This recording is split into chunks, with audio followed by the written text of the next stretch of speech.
अस्सलाम वालेकुम। तैयब इनायत हेयर।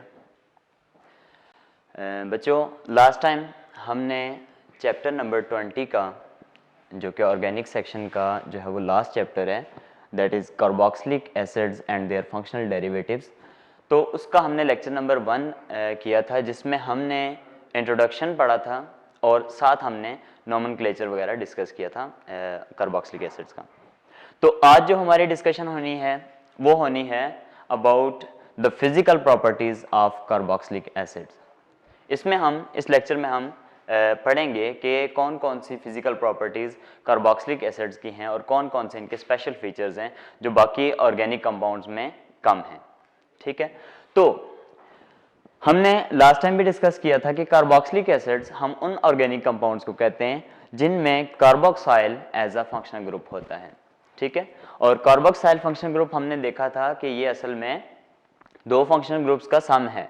ठीक है, एक इसमें कार्बोनाइल ग्रुप और एक OH ग्रुप, लेकिन दोनों जो हैं वो आपस में इस तरह से जुड़े होते हैं क्योंकि एक ही यूनिट के तौर पे एक्ट कर रहे होते हैं, तो इन दोनों की जो प्रॉपर्टीज हैं वो मर्ज हो जाती हैं। ठीक है, इसमें ऐसा ना समझिएगा कि कार्बोनिल अपनी अलग प्रॉपर्टीज शो करेगा और OH यानी हाइड्रोक्सिल ग्रुप अपनी अलग प्रॉपर्टीज शो करेगा, ऐसा बिल्कुल भी नहीं है। तो जब हम इस कार्बोक्सिलिक एसिड के स्ट्रक्चर की तरफ देखते हैं तो हमें यहाँ पे दो टाइप के बॉन्ड्स नजर आते हैं। एक है आपके पास C डबल बॉन्ड O और एक है आपके पास O टू H बॉन्ड। तो इन दोनों बॉन्ड्स की अगर हम बात करें तो यहाँ पे भी कार्बन टू ऑक्सीजन बॉन्ड है। और बच्चों, आप जानते हो कि जो कार्बन है वो लेस इलेक्ट्रोनेगेटिव एलिमेंट है और जो ऑक्सीजन है वो मोर इलेक्ट्रोनेगेटिव एलिमेंट है।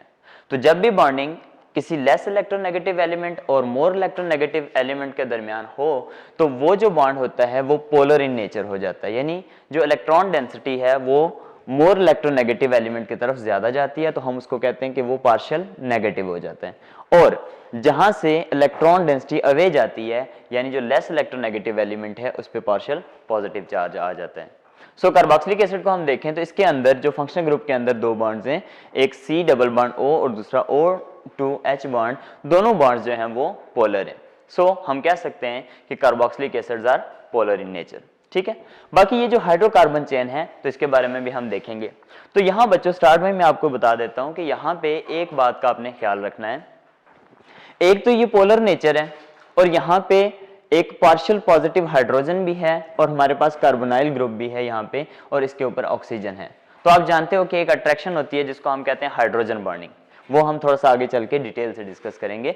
तो इनके अंदर एक तो हाइड्रोजन बॉन्डिंग होगी एज अ इंटरमॉलिक्यूलर फोर्स और दूसरी एक और फोर्स ऑपरेट करती है जिसको हम अक्सर नेग्लेक्ट कर रहे होते हैं, और वो ये है कि जब ये हाइड्रोकार्बन चेन जो R है, जैसे हम अगर एलिफेटिक कार्बोक्सिलिक एसिड की बात करें तो R यहाँ पे कोई ना कोई अल्काइल या अराइल ग्रुप होगा, सॉरी अगर हम एलिफेटिक की बात करते हैं तो फिर वो R अल्काइल ग्रुप होगा, और अल्काइल ग्रुप जो है वो एज अ हाइड्रोकार्बन चेन है। तो हाइड्रोकार्बन चेन के अंदर जो इंटरमॉलिक्यूलर फोर्सेज होंगी वो वैन डर वाल फोर्सेज होंगी।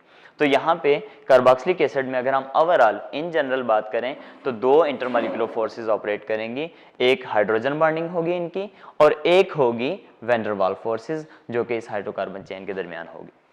ठीक है, सो इनके अकॉर्डिंग हम बात करें तो सबसे पहले इनकी फिजिकल स्टेट कैसी होती है। तो हम जानते हैं कि यहाँ पे जो कार्बोक्सिलिक ग्रुप है वो हाइड्रोजन बॉन्डिंग की एबिलिटी रखता है और हाइड्रोजन बॉन्डिंग जो है एक स्ट्रॉन्ग इंटरमॉलिक्यूलर फोर्स है जिसकी वजह से वो जो हमें कार्बोक्सिलिक एसिड हैं वो स्टार्ट के ही फर्स्ट मेंबर से लेके हमें लिक्विड फॉर्म में मिलते हैं। ठीक है, सो फिजिकल स्टेट जब अगर हम देखें तो लोअर अल्कोहल जो होते हैं, सॉरी लोअर कार्बोक्सिलिक एसिड जो होते हैं वो हमारे पास वोलेटाइल लिक्विड्स होते हैं और जो हायर होते हैं वो हमारे पास सॉलिड्स की फॉर्म में हमें मिलते हैं। ठीक है, अगर हम मजीद स्पेसिफिकली बात करें तो कार्बन नंबर 1 से लेके यानी फॉर्मिक एसिड से लेके कार्बन नंबर 9 तक ये जो हमारे पास कार्बोक्सिलिक एसिड होते हैं वो हमारे पास कलरलेस लिक्विड्स की फॉर्म में होते हैं, और उसके बाद जो डेकानोइक एसिड है और इससे ऑनवर्ड जो हैं वो हमें सॉलिड फॉर्म में मिलते हैं। ठीक है, तो फिजिकल स्टेट में हम बात करें तो लोअर जो कार्बोक्सिलिक एसिड्स हैं वो हमें लिक्विड फॉर्म में मिलेंगे और जो हायर कार्बोक्सिलिक एसिड्स हैं वो हमें सॉलिड फॉर्म में मिलेंगे। ठीक है, देन है हमारे पास ऑर्डर। ऑर्डर कहते हैं स्मेल वगैरह को। तो जो कार्बोक्सिलिक एसिड होते हैं इनकी खास करके जो स्टार्ट के कार्बोक्सिलिक एसिड्स होते हैं उनकी एक पंजेंट और बड़ी इरिटेटिंग स्मेल होती है, ठीक है। जैसे आपने कभी एसिटिक एसिड जो विनेगर होता है हमारा उसको आपने स्मेल किया हो तो इस तरह की स्मेल होती है। तो इनमें जो फॉर्मिक एसिड से लेके प्रोपानोइक एसिड तक हैं इनकी बड़ी इरिटेटिंग और पंजेंट स्मेल होती है, और फिर ये जो स्मेल है वो आहिस्ता आहिस्ता कम होती रहती है, और ये जो बहुत पंजेंट स्मेल है ये रिड्यूस होके हमारे पास जस्ट जो है वो लिटिल ऑर्डर में कन्वर्ट हो जाती है। और ऐसा क्यों होता है? क्योंकि जो लोअर कार्बोक्सिलिक एसिड हैं वो वोलेटाइल होते हैं ज़्यादा, और इनकी वोलेटिलिटी जो है वो जो है वो कार्बन चेन बढ़ेगी तो इनकी वोलेटिलिटी कम होती रहती है, ठीक है। तो वोलेटिलिटी कम होने की वजह से हमें इनका ऑर्डर भी कम आता है, यानी जो स्मेल है वो कम फील होती है। उसके बाद जो हमने दो फोर्सेस की बात की वो यहाँ पे आप जनरली देख सकते हैं कि एक जनरल अगर हम स्ट्रक्चर लें किसी भी एलिफेटिक कार्बोक्सिलिक एसिड का तो यहाँ पे एक हाइड्रोकार्बन चेन होगी और साथ कार्बोक्सिलिक ग्रुप होगा। अब कार्बोक्सिलिक ग्रुप किसी दूसरे कार्बोक्सिलिक ग्रुप के साथ जो अट्रैक्शन रखेगा वो तो हाइड्रोजन बॉन्डिंग होगी, ठीक है। और ये जो कार्बन चेन है ये दूसरी कार्बन चेन के साथ जो फोर्स ऑफ इंटरेक्शन रखेगी वो वैन डर वाल्स फोर्सेस होंगी, ठीक है। सो अगर हम बात करते हैं लोअर कार्बोक्सिलिक एसिड्स की तो लोअर कार्बोक्सिलिक एसिड से क्या मुराद है? लोअर कार्बोक्सिलिक एसिड जो होते हैं वो हमारे पास उनमें कार्बन चेन कम होती है। जैसे हम फॉर्मिक एसिड की बात कर लें, एसिटिक एसिड की बात कर लें तो वहां पे नंबर ऑफ कार्बन एटम कम होते हैं, तो वहां पे जो इफेक्टिव फोर्स होगी वो ये हाइड्रोजन बॉन्डिंग होगी, ठीक है। तो लोअर कार्बोक्सिलिक एसिड में hydrogen bonding will be more effective. लेकिन जो जो कार्बन चेन बढ़ती जाएगी तो ये जो कार्बोक्सिलिक एसिड हैं ये हाइड्रोकार्बन लाइक बिहेवियर शो करेंगे, यानी उनमें क्या होगा, जो वैन डर वाल्स फोर्सेस हैं वो ज्यादा जो है वो स्ट्रांग होती जाएंगी, और उनके स्ट्रांग होने से जो हाइड्रोकार्बन्स के जो प्रॉपर्टीज होती हैं उनकी तरह की प्रॉपर्टीज इनकी होती जाएंगी, ठीक है।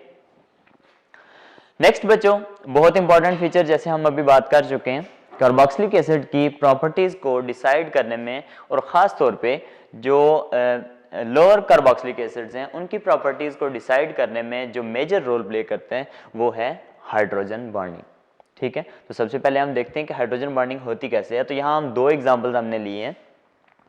अब हम जानते हैं कि ये आपका जो कार्बोक्सिलिक एसिड है इसके अंदर दो बॉन्ड्स पोलर हैं, एक है O2H बॉन्ड, और ये जो H2O बॉन्ड है तो इसकी वजह से क्या हो रहा है, यहाँ पे ऑक्सीजन पार्शियल नेगेटिव हो जाती है क्योंकि ज्यादा इलेक्ट्रोनेगेटिव है, और ये पार्शियल पॉजिटिव हाइड्रोजन एटम है। अब ये जो पार्शियल पॉजिटिव हाइड्रोजन एटम है ये किसी भी दूसरे स्पीशी के साथ जो कि हाइड्रोजन बॉन्डिंग की एबिलिटी रखता है जैसे कि वाटर है तो उसके साथ ये हाइड्रोजन बॉन्डिंग कर सकते हैं, ठीक है। तो ये पार्शियल पॉजिटिव हाइड्रोजन जो है वो ऑक्सीजन वाटर के ऑक्सीजन के साथ हाइड्रोजन बॉन्डिंग की एबिलिटी रखता है, तो इस तरह से ये इसके साथ हाइड्रोजन बॉन्ड बना लेते हैं, ठीक। दूसरी बात जो इंटरेस्टिंग बात, हम कहते हैं कि अल्कोहल से इनकी हाइड्रोजन बॉन्डिंग स्ट्रांग होती है, और उसकी रीजन ये है कि अल्कोहल्स के अंदर जो हाइड्रोजन बॉन्डिंग होती है वो ऐसे होती है कि लेट्स सपोज आपके पास अगर दो अल्कोहल हैं वो हाइड्रोजन बॉन्ड के थ्रू एक दूसरे से जुड़े हुए हैं अगर, तो वो इस तरह से होंगे, ये आपका कोई जनरल सा अल्कोहल है, एक दूसरा अल्कोहल होगा ऐसे, तो यहां जो हाइड्रोजन बॉन्डिंग होगी उसमें जो ऑक्सीजन इन्वॉल्व होगी वो हाइड्रोक्सिल ऑक्सीजन है, ये वाली, ये पार्शियल नेगेटिव होगी और ये पार्शियल पॉजिटिव, और इनके दरमियान हाइड्रोजन बॉन्डिंग होगी। अगर हम अल्कोहल्स की बात करते हैं तो इस टाइप की हाइड्रोजन बॉन्डिंग मिलती है हमें। लेकिन अगर हम कार्बोक्सिलिक एसिड की बात करते हैं तो यहाँ पे हाइड्रोजन बॉन्डिंग हमें इस टाइप की मिलती है, जिसमें क्या होता है कि जो कार्बोनिल ऑक्सीजन है एक कार्बोक्सिलिक एसिड की वो दूसरे के जो हाइड्रोक्सिल ग्रुप के साथ जो हाइड्रोजन अटैच है उसके साथ हाइड्रोजन बॉन्डिंग करती है जो कि ज्यादा इफेक्टिव होती है, ठीक है। और इस इफेक्टिव हाइड्रोजन बॉन्डिंग की वजह से इनकी प्रॉपर्टीज अल्कोहल से थोड़ी सी चेंज होंगी, और वो जो चेंज होंगी वो हम आगे यहाँ पे डिस्कस करेंगे, ठीक है। तो हाइड्रोजन बॉन्डिंग जैसा मैंने कहा है कि काफी सारी प्रॉपर्टीज पे इफेक्ट रखती है। तो यहां हम देखते हैं कि इस हाइड्रोजन बॉन्डिंग की वजह से, यानी ये दो तरह की हाइड्रोजन बॉन्डिंग, एक तो ये इंटरमॉलिक्यूलर हाइड्रोजन बॉन्डिंग शो करते हैं जो कि आपस में मॉलिक्यूल्स, यानी एक कार्बोक्सिलिक एसिड का जो मॉलिक्यूल है वो दूसरे कार्बोक्सिलिक एसिड के मॉलिक्यूल के साथ हाइड्रोजन बॉन्डिंग करेगा, एक तो ये पॉसिबल है। दूसरा, ये हाइड्रोजन बॉन्डिंग की एबिलिटी रखते हैं किसी भी दूसरी स्पीशी के साथ भी, जैसे वाटर वगैरह है, तो अगर हम किसी कार्बोक्सिलिक एसिड को वाटर के अंदर ऐड करेंगे तो चूंकि वाटर के अंदर भी एबिलिटी है हाइड्रोजन बॉन्डिंग की और कार्बोक्सिलिक एसिड के अंदर भी है, तो ये आपस में हाइड्रोजन बॉन्डिंग कर सकते हैं। अब इस हाइड्रोजन बॉन्डिंग की वजह से जो इफेक्ट्स हमें देखने को मिलते हैं तो वो ये है कि सबसे पहली बात कि अगर आप अल्केन्स की बात करें तो अल्केन में देखें आपको नजर आता है कार्बन 1 से लेके कार्बन 4 तक, यानी मीथेन से लेके ब्यूटेन तक हमें गैस फॉर्म में मिलते हैं। ठीक है, वो कंपाउंड्स हमें गैस फॉर्म में मिलते हैं। जबकि हम कार्बोक्सिलिक एसिड की बात करें तो इनका जो पहला मेंबर है फॉर्मिक एसिड, जिसके अंदर एक ही कार्बन एटम होता है, वो भी हमें लिक्विड फॉर्म में मिलता है। तो इसकी रीजन क्या है? Hydrogen bonding. ठीक है, सबसे पहली बात हाइड्रोजन बॉन्डिंग क्या होती है कि हाइड्रोजन बॉन्डिंग की वजह से ही हमारे पास ये जो कार्बोक्सिलिक एसिड है, इवन लोअर कार्बोक्सिलिक एसिड भी हमें लिक्विड फॉर्म में मिलते हैं। ठीक है, दूसरी एक बच्चों इंपॉर्टेंट फीचर है इनका डाइमर फॉर्मेशन। डाइमर फॉर्मेशन जैसा कि यहां पे आपको नजर आ रहा है, दो कार्बोक्सिलिक एसिड के जो मॉलिक्यूल्स हैं वो आपस में इस तरह से हाइड्रोजन बॉन्डिंग करते हैं कि एक का जो कार्बोनिल ऑक्सीजन है वो दूसरे के साथ हाइड्रोजन बॉन्डिंग इस तरह से करता है, यानी उसका हाइड्रोक्सिल हाइड्रोजन जो है उसके साथ हाइड्रोजन बॉन्डिंग करेगा, और इसी तरह से उसका जो यहाँ पे हाइड्रोक्सिल हाइड्रोजन है वो दूसरे जो कार्बोक्सिलिक एसिड है उसके साथ हाइड्रोजन बॉन्डिंग करेगा। यानी एट अ टाइम दो मॉलिक्यूल्स, दो हाइड्रोजन बॉन्ड, यहाँ पे ये जो डॉटेड लाइंस हैं ये हाइड्रोजन बॉन्ड्स को शो करती हैं, तो एट अ टाइम दो कार्बोक्सिलिक एसिड के मॉलिक्यूल्स दो हाइड्रोजन बॉन्ड्स के थ्रू एक दूसरे से कनेक्ट हो जाते हैं, और ये कनेक्ट इस तरह से होते हैं कि एक साइक्लिक सा स्ट्रक्चर यहाँ पे बन जाता है, और इस साइक्लिक स्ट्रक्चर को हम कहते हैं डाइमर। ठीक है, साइक्लिक डाइमर या डाइमर। डाइमर से मुराद देखो मोनोमर कहते हैं हम एक यूनिट को, जब दो यूनिट आपस में मिल जाते हैं तो इसको हम डाइमर कहते हैं। ठीक है, तो ये इनका एक स्पेशल करैक्टर है डाइमर फॉर्मेशन। ठीक है, जैसे ये आपके पास ये मॉलिक्यूल, और जो ये डाइमर फॉर्मेशन है ये ज्यादा इफेक्टिवली और ज्यादा स्ट्रॉन्ग एबिलिटी हमें नजर आती है लोअर कार्बोक्सिलिक एसिड में, और स्पेशली ये एबिलिटी हमें नजर आती है फॉर्मिक एसिड में और एसिटिक एसिड में। ठीक है, क्योंकि वहां पे ये जो R है यानी जो हाइड्रोकार्बन चेन है वो इतनी लेंथी नहीं होती और हाइड्रोजन बॉन्डिंग ही जो है वो इफेक्टिव होती है, तो ये हमें जो एसिटिक एसिड है और फॉर्मिक एसिड है इनके अंदर ये डाइमर फॉर्मेशन इतनी स्ट्रांग होती है कि इवन अगर हम इनको वेपोराइज कर देते हैं, हम इनको गैस फॉर्म में कन्वर्ट कर देते हैं, तो तब भी हमें ये डाइमर की फॉर्म में नजर आते हैं। ठीक है, यानी लिक्विड में तो ये एग्जिस्ट करते हैं डाइमर फॉर्म में, लेकिन अगर हम इनको वेपोराइज कर देते हैं तो तब भी ये हमें इस फॉर्म में मिलते हैं। ठीक है, तो ये क्यों हो रहा है? Due to hydrogen bonding. तीसरा जो हाइड्रोजन बॉन्डिंग का इफेक्ट आता है इन कार्बोक्सिलिक एसिड्स की नेचर के अंदर, तो वो है कि इनका मेल्टिंग और बॉइलिंग पॉइंट जो है वो करस्पॉन्डिंग अल्कोहल से ज्यादा होता है। अब बच्चों अगेन हम बात कर चुके हैं हाइड्रोजन बॉन्डिंग अल्कोहल्स के अंदर भी है, ठीक है, और हाइड्रोजन बॉन्डिंग कार्बोक्सिलिक एसिड्स के अंदर भी है, लेकिन कार्बोक्सिलिक एसिड्स की जो हाइड्रोजन बॉन्डिंग है ये ज्यादा इफेक्टिव है एज कंपेयर टू अल्कोहल्स। इसकी रीजन ये है कि एक इसमें कार्बोनिल ऑक्सीजन इन्वॉल्व है जो कि ज्यादा इलेक्ट्रोनेगेटिव है, दूसरी बात यहाँ पे जो हाइड्रोजन बॉन्डिंग हो रही है इसमें ये वाला जो O2H बॉन्ड है ये मोर पोलराइज्ड है एज कंपेयर टू अल्कोहल्स। ठीक है, तो जितनी पोलराइजेशन ज्यादा है, जितनी पार्शियल जो हाइड्रोजन है इतनी ज्यादा पार्शियल पॉजिटिव है, तो उसकी वजह से हाइड्रोजन बॉन्डिंग भी स्ट्रांग होगी। अब इनकी हाइड्रोजन बॉन्डिंग स्ट्रांग होने की वजह से इनका जो मेल्टिंग और बॉइलिंग पॉइंट होता है वो करस्पॉन्डिंग अल्कोहल से ज्यादा होता है। जैसे यहाँ हम एक एग्जांपल ले सकते हैं, आपके पास यहाँ पे एग्जांपल है 1 प्रोपानोल की, तो 1 प्रोपानोल जो होता है उसका बॉइलिंग पॉइंट होता है 97 डिग्री सेंटीग्रेड।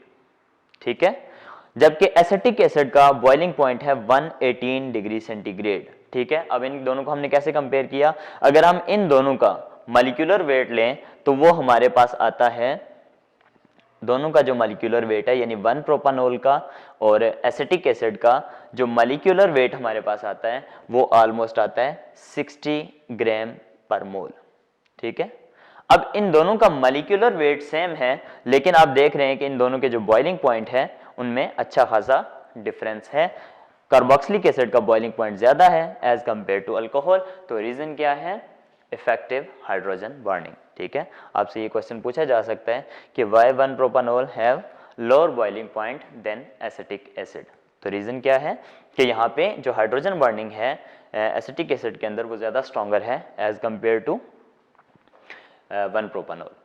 ठीक है, दूसरी इंटरेस्टिंग बात एक ये कि जो कार्बोक्सिलिक एसिड का फर्स्ट मेंबर होता है यानी फॉर्मिक एसिड, उसका बॉइलिंग पॉइंट 100 डिग्री सेंटीग्रेड होता है, या कई जगह पे लिटरेचर में आपको ये 101 डिग्री सेंटीग्रेड भी मिलेगा, ठीक है, यानी ऑलमोस्ट। तो कई दफ़ा आपसे इस तरह से एमसीक्यूज भी आ सकते हैं कि which of the following carboxylic acid has the boiling point of water, ठीक है। जैसे आप जानते हो कि वाटर का बॉइलिंग पॉइंट 100 डिग्री सेंटीग्रेड होता है, जिसमें बड़ी स्ट्रॉन्ग हाइड्रोजन बॉन्डिंग होती है, और हम रीज़न भी यही दे रहे होते हैं कि वाटर का जो बॉइलिंग पॉइंट ज़्यादा है, उसकी रीज़न ये है कि उसके अंदर हाइड्रोजन बॉन्डिंग है।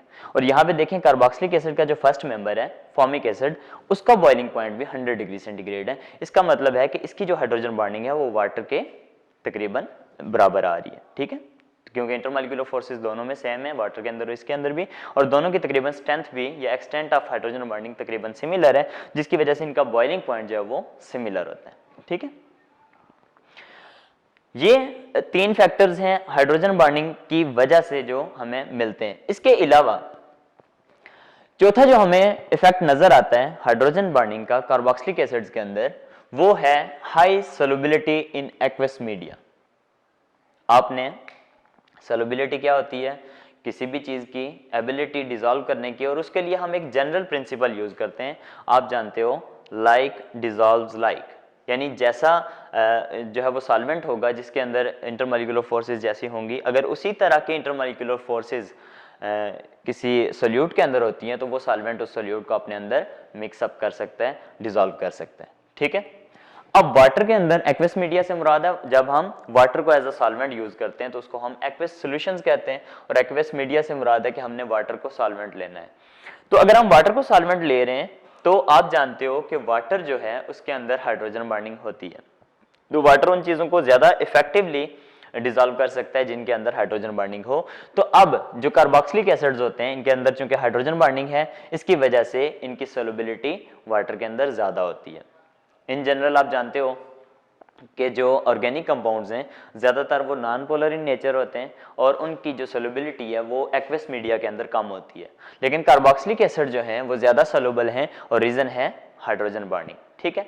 लेकिन बच्चों यहाँ पे थोड़ा सा ग्रेजुअल चेंज आता है, उसको आपने नोट कर लेना है। सबसे पहला जो चेंज ये आ रहा है कि फर्स्ट 4 जो मेंबर्स हैं, यानी फॉर्मिक एसिड से लेके ब्यूटानोइक एसिड तक, ये कंप्लीटली सोलुबल हैं वाटर के अंदर, ठीक है।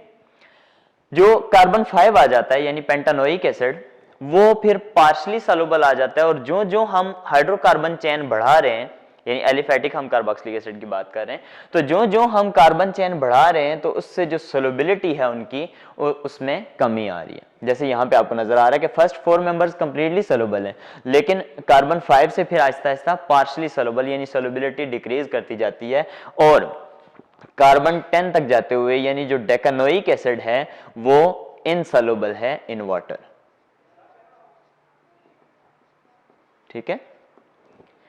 अब यानी आपको एक ग्रेजुअल डिक्रीज मिलेगा in solubility by increasing carbon chain. ऐसा क्यों हो रहा है, जैसे हम पहले भी बात कर चुके हैं कि यहाँ पे 2 फोर्सेस अप्लाई हो रही हैं, एक हाइड्रोजन बॉन्डिंग है और एक हमारे पास वैन डर वाल फोर्सेस है जो हाइड्रोकार्बन चेन के अंदर है। तो हाइड्रोकार्बन चेन जब इंक्रीज करती जाती है तो वैन डर वाल फोर्सेस मोर इफेक्टिव हो जाती हैं देन हाइड्रोजन बॉन्डिंग। या सो हम कह सकते हैं कि ये जो डिक्रीज इन सोलुबिलिटी आ रहा है ये आ रहा है due to decrease in extent of hydrogen bonding, यानी हाइड्रोकार्बन चेन के इंक्रीज करने से जो हाइड्रोजन बॉन्डिंग डिक्रीज हो रही है या extent of hydrogen bonding decrease हो रहा है, तो उसकी वजह से सोलुबिलिटी भी कम हो रही है, और ये ट्रेंड हमें यहाँ से नजर आ रहा है, ठीक है। यानी जो डेकानोइक एसिड है जिसमें कार्बन एटम 10 है, तो उसके अंदर वो जो है वो कंप्लीटली इनसॉल्युबल हो जाता है वाटर के अंदर। इसके अलावा अगर हम एरोमेटिक एसिड की बात करें, यानी जिनमें जो आर ग्रुप होता है वो कोई बेंजीन होगा, जैसे बेंजोइक एसिड हो गया, या कोई भी अराइल ग्रुप होगा, तो वो भी वाटर के अंदर सोलुबल नहीं होते। सो अगर हम जनरल सोलुबिलिटी की बात करें तो जनरली जो कार्बोक्सिलिक एसिड्स होते हैं वो लेस पोलर सॉल्वेंट के अंदर ज़्यादा सोलुबल होते हैं, जैसे कि अल्कोहल्स हो गया, ईथर्स हो गया। इसके अलावा ये बेंजीन के अंदर भी हमारे पास सोलुबिलिटी शो करते हैं, ठीक है। तो ये हमने बच्चों यहाँ पे जो इंपॉर्टेंट कॉन्सेप्ट पढ़ा है यानी इंटरमॉलिक्यूलर फोर्स के बारे में पढ़ा है, हाइड्रोजन बॉन्डिंग। तो कार्बोक्सिलिक एसिड्स के अंदर हाइड्रोजन बॉन्डिंग जो होती है वो इन फैक्टर्स की जिम्मेदार है। ये जो हमें जो है वो नज़र आते हैं इफेक्ट्स इसके, वो इसकी वजह से हो रहे हैं। अगर इनमें से कोई भी आपको जो है वो रीज़न ढूंढनी है तो उसकी रीज़न है हाइड्रोजन बॉन्डिंग। यानी आपने ये देखना है कि why they exist in liquid and solid state, why they form dimers, why the melting and boiling point of carboxylic acids are higher than corresponding alcohols, और इसी तरह से why they are soluble in aqueous media. तो इन सब की जो reason है वो असल में एक ही है, हाइड्रोजन बॉन्डिंग। ठीक है, वमा अलैना इल्लल बलाग।